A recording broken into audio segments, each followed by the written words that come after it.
자, 그럼 지난 시간에 이어서 계속해서 윤리적 관점에 대해서 살펴보도록 하겠습니다. 우리가 지난 시간까지 시간적 관점, 공간적 관점, 그리고 사회적 관점까지 살펴봤는데요.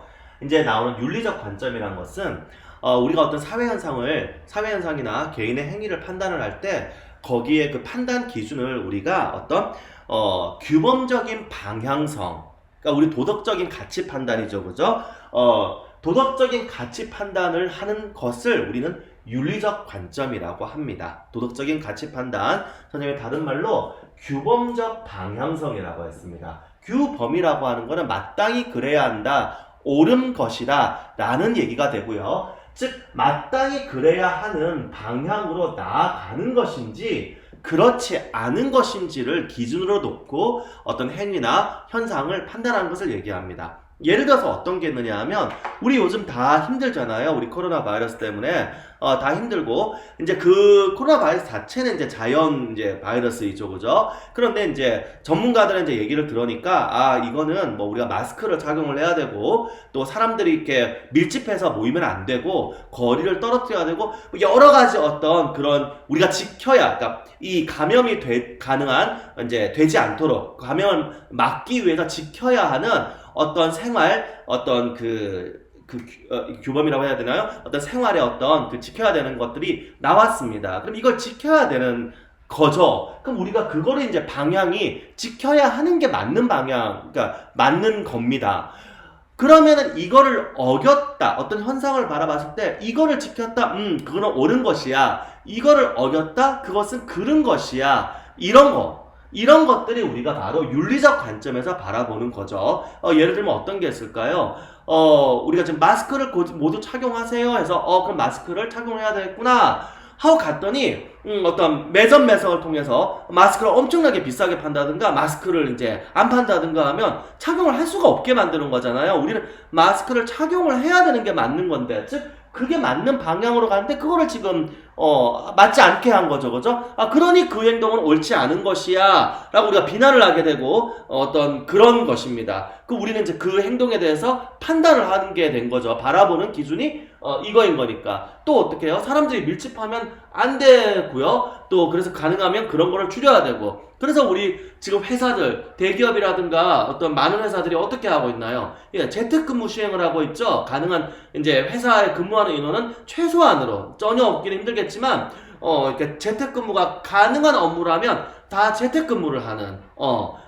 여러분들 좋아하는 지금 개인 회사들 대부분 재택근무 하시거든요, 지금. 왜냐하면 이제 컴퓨터로 뭐 이렇게 그분은 컴퓨터 잘 하시는 분들이니까 뭐 어떤 의사 전달 같은 것도 다 이루어질 수 있고 내가 개발을 하거나 이런 것도 다 업무 자체는 컴퓨터로 진행을 하니까 집에서 이렇게 가능한 거예요. 이제 아주 필수적인 꼭 회사에 있어야만 이제 회사가 이렇게 운영이 되는 이런 분들만 지금 회사 본사에 계시거든요. 또 학생들은 어떻게 돼요? 여러분들 다행히 우리나라는 인터넷 이게 많이 발달해서 굳이 학교에 가지 않아도 여러분 다 학습을 했잖아요, 그죠? 그러니까 어떻게 해요? 굳이 학교에 등교할 필요가 없는 거죠. 그런데 만약에 어떤 분이 안 된다, 집에서 학습하지 말고 학교에 다 나와라 했는데, 만약에 학교에 나와라 라고 했을 때 적절한 조치가 없다면, 그러니까 뭐 한 반에 20명 이상씩 학생들이 막 있고 그러면 학생들 사이의 거리가 3m도 안 되는 그러면은 아까 이 전문가분들이 안 됩니다, 이렇게 이걸 지켜야 됩니다 한 걸 어기게 되는 거잖아요. 그러니까 자신의 권력을 이용을 해서 학생들을 오라고 했는데, 그러니까 권력이라고 좀 이상하네요. 그러니까 권한을 이용해서 학생들 오라고 했는데 그때 올바른 절차를 지키지 않은 거잖아요. 그러면 우리는 어떻게 되겠어요? 그 현상, 행위에 대해서 그렇게 하면 학생들이 코로나 바이러스에 전염이 될 수 있지 않니? 그럼 그 조치는 잘못된 것 같아 라고 비난을 할 수 있잖아요. 그게 바로 규범적인 방향성이라는 겁니다. 반대로 이제 등교를 했는데 아주 이렇게 그걸 잘 지켰어요. 그럼 그 판단은 맞아, 그 행위는 맞아, 뭐 그렇게 등교를 학생들에게 오라고 한 거는 올바른 것 같아 라고 할 수 있는 거죠. 뭐 예를 들어서 한 교실에 학생들 사이의 거리를 3m 이상씩 띄우는 거예요. 그럼 한 교실 교실 끝끝에 4명씩 있고 뭐 이런 식으로. 그리고 뭐 지금 또 들으니까 뭐 미러링 수업이라고 하죠. 그럼 선생님이 이제 수업을 진행하시는데 학생들이 여러 교실에서 이제 이렇게 분산이 돼서 거기에 대해서 이제 선생님이 하시는 수업은 뭐 이렇게 화면이라든가 한 교실 뭐 이렇게 나가게 한다든가 어떤 이런 적절한 조치가 필요한 겁니다. 그래서 그런 것들 우리는 윤리적 관점, 그러니까 그 현상을 판단하는 데 있어서 그게 행동이 옳고 그른지를 이렇게 하는 것, 이것을 우리가 윤리적인 관점이라고 합니다. 그러면은 우리가 윤리적 관점을 미뤄봤을 때 어떤 걸까요? 지금 이거는 즉 공동체의 어떤 물론 개인도 마찬가지고요. 개인도 마찬가지고 그 공동체의 선이라는 거죠. 공동체의 선. 여기 공동체에 개인이 포함이 되어 있는 거니까 지금 방금 그게 이제 옳다 그르다고 판단할 때 학생이 왔는데 학교에 등교를 했는데 코로나에 감염이 될 만한 위험 소지가 있다. 그럼 그 학생에게 일단 이렇게 위험하고 그리고 그 학생이 속한 공동체, 그 해당 학교 또 해당 지역 전체에 피해가 가는 거잖아요. 그러니까 그거를 막아야 된다. 즉 공동체의 선, 이 부분이 굉장히 이렇게 중요하게 이렇게 판단의 소재가 되는 것입니다. 자, 여러분들 이해가 되시나요? 요게 우리가 윤리적 관점이고요. 그러니까 윤리적 관점은 큰 문제가 없죠. 여러분들이 생각하는 바로 그 내용이니까. 그래서 지금까지 나왔던 이 모든 것들을 전부 다 고려해 넣어서 생각하는 것들이 바로 통합적 관점이 됩니다. 통합적 관점은 그래서 별도로 정의가 없고 그냥 모든 관점을 다 포괄한다 이런 거니까 어떤 우리 사회 현상 같은 거를 바라볼 때 그 모든 관점을 다 포괄한다 이런 거니까 결국 종합적으로 즉 통합적 관점이란 거는 우리가 인간, 어떤 사회, 그리고 우리 주변을 둘러싸고 있는 환경, 즉 우리가 살아가고 있는 이 세상 이런 것들을 하나하나 개별적으로가 아니라 종합적으로 판단을 하는 것이다 이것입니다. 그러면 여러분들 시험 문제에서는 통합적인 관점이 왜 필요할까? 이렇게 나올 겁니다. 나올 가능성이 크죠, 그죠? 특히 만약에 선생님이 여러분 학교의 사회 선생님이라면 서술형 문제로 이걸 낼 가능성이 커요. 그러니까 앞에 있는 지금 우리가 시간적 관점, 공간적 관점 이런 것들을 우리가 이렇게 어떤 사례 같은 걸 제시를 해서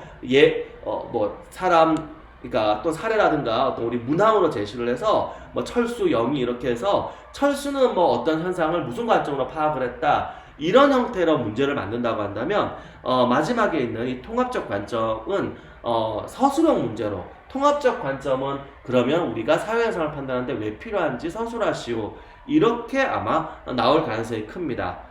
그래서 그거를 우리가 이렇게 여러분들이 잘 이렇게 이해를 하셔야 될 거예요. 자, 통합적 관점은 왜 필요하냐?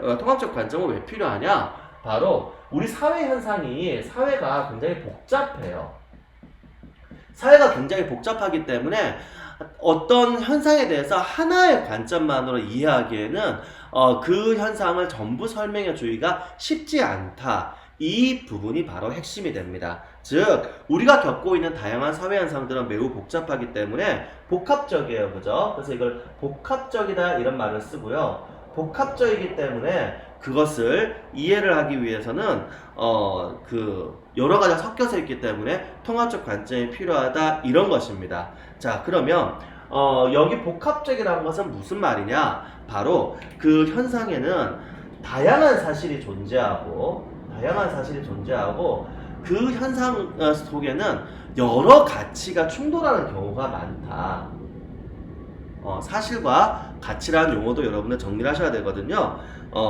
그래서 서술은 그렇게 하시면 되고요. 일단 이 용어도 한번 정리를 해볼게요. 그럼 사실은 뭐고 가치는 뭐냐? 사실이라고 하는 것은 한마디로 눈에 보이는 것이죠. 눈에 보이는 것이기 때문에 이다 아니다, 있다 없다 이렇게 나타낼 수 있는 것입니다. 그래서 우리는 용어를 어떻게 표현하냐고 하면 참과 거짓을 명확히 구별할 수 있는 것 이것을 사실이라고 합니다. 가치라고 하는 것은 그러니까 사실은 사람에 따라 달라지지 않아요. 사실은 왜냐하면 보여주면 되고 실제로 존재하는 것이기 때문에. 근데 가치는 우리 흔히 가치의 충돌 방금 선생님이 얘기했듯이 사람마다 다른 가치를 가질 수 있거든요. 그럼 그게 왜 그게 다른 거냐? 바로 옳고 그름을 판단하는 것입니다. 그래 사람마다 어떤 게 옳으냐라고 했을 때 차이가 날 수가 있는 것이죠. 문화, 아까 선생님이 얘기했죠. 종교 이런 것에 따라서 차이가 날 수가 있거든요. 옳고 그름을 옳고 그름을 이렇게 구분할 수 있는 것. 옳고 그름을 이렇게 판별하는 문제. 그러니까 구별이라고 하는데 판별이라는 것은 판단을 해서 내가 구별한다는 얘기거든요. 판단이 사람마다 다르니까요. 구별할 수 있는 것. 이것을 우린 가치라고 합니다. 자, 예를 들면 어떤 게 있느냐. 선생님이 이렇게 얘기했어요. 자, 물은 섭씨 95도씨에서 끓어요. 선생님 그거 틀렸어요. 그죠? 아, 그럼 물은 95도에서 끓는 거는 옳지 않니? 우리 물론 일상생활에서 말을 섞어 쓰지만 자, 물이 95도씨에서 끓고 100도씨에서 끓는다가 어떤 사회나 문화나 종교나 제도에 따라서 다른 모양을 보입니까? 아니죠. 이거는 항상 그대로인 것이죠. 그죠? 그리고 선생님같이 지금 잘못된 말을 한 사람에 대해서 사실을 보여줄 수 있죠. 선생님 와보세요. 제가 끓여드릴게요. 탁 온도계 넣고 100도잖아요. 이렇게 할 수 있는 것이죠. 이런 걸 사실이라고 합니다. 그러면 가치라는 것은 어떤 것이냐? 가치라는 것은 옳고 그름이기 때문에 사람마다 다른 거예요. 자, 사실 아까 물 100도씨 얘기 들었는데 예를 들면 다시 말하면 이런 것이죠. 어떤 누구는 특히 학생들 관심 많잖아요. 어느 선생님은 기혼이야 미혼이야. 사실일까요? 가치일까요? 사실이죠. 기혼인지 미혼인지 필요하면 혼인증명서, 물론 우리 개인 간엔 그러면 안 되지만 직접 보면 되잖아요. 이분은 결혼 안 하셨네. 혼자 사시네. 그죠? 그러면 가치는 혼자 어떻게 살아? 혼자 살면 외롭지. 혼자 왜 못 살아요? 혼자 살도 재밌는 거 많은데요. 벌써 충돌을 하죠. 그죠? 혼자 사는 건 좋지 않아요. 왜요? 사람은 가족을 이루어서 살아야지. 무슨 그런 말씀을 하세요? 혼자 살든 결혼하든 그거는 자기가 선택할 문제죠. 이게 가치입니다.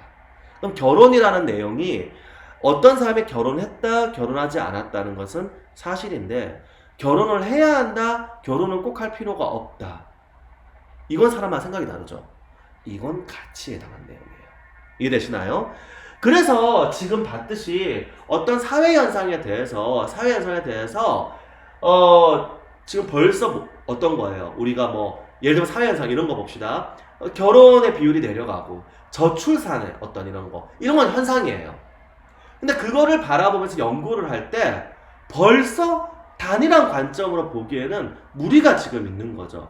벌써 지금 가치가 사람은 결혼해서 아이를 낳고 가족을 구성하고 왜요? 우리 부부끼리도 재밌게 잘 사는데 벌써 지금 하나가 아니잖아요. 그래서 우리가 전체적인 맥락을 볼 때 특정한 시간 하나, 공간 하나만 볼 게 아니라 왜 그런 현상이 발생하냐에 대해서 윤리 아까 있었나요? 여러 가지 관점을 같이 활용을 해야 된다라는 거죠. 가치 문제를 탐구할 때도 윤리적인 관점을 예를 들었는데 벌써 지금 윤리가 단일하지 않잖아요. 그러니까 우리가 사회 현상을 바라볼 때 시간의 흐름에 따라서 우리가 저출산 이런 거 됐어요. 근데 그게 경제 발전 뭐하고 관련이 돼요? 그죠? 또 우리 공간적인 어떤 그런 관련이 돼요. 그런데 그거는 윤리적인 관점에서 봤을 때는 어떤 거예요? 벌써 지금 여러 가지 관점이 이렇게 매개가 된다는 겁니다. 그래서 이런 복합적인 특성을 사회 현상들이 가지고 있기 때문에 통합적 관점을 우리는 결국 사용하게 된다. 즉 통합적 관점이 필요하다. 이렇게 서술형 문제를 물었을 때 여러분들이 이렇게 다양한 관점을 통합적으로 고려할 때 복잡한 사회 현상을 제대로 이해할 수 있기 때문이라고 선생님이 방금 말한 거를 적어야 모범 답아야 되는 것입니다. 아시겠나요? 이렇게 해서 여러분들 내신 시험 문제 서술형까지 다 여러분들 푸실 수 있어야 되는 겁니다. 아시겠죠? 자, 여기까지 진행하도록 하겠습니다.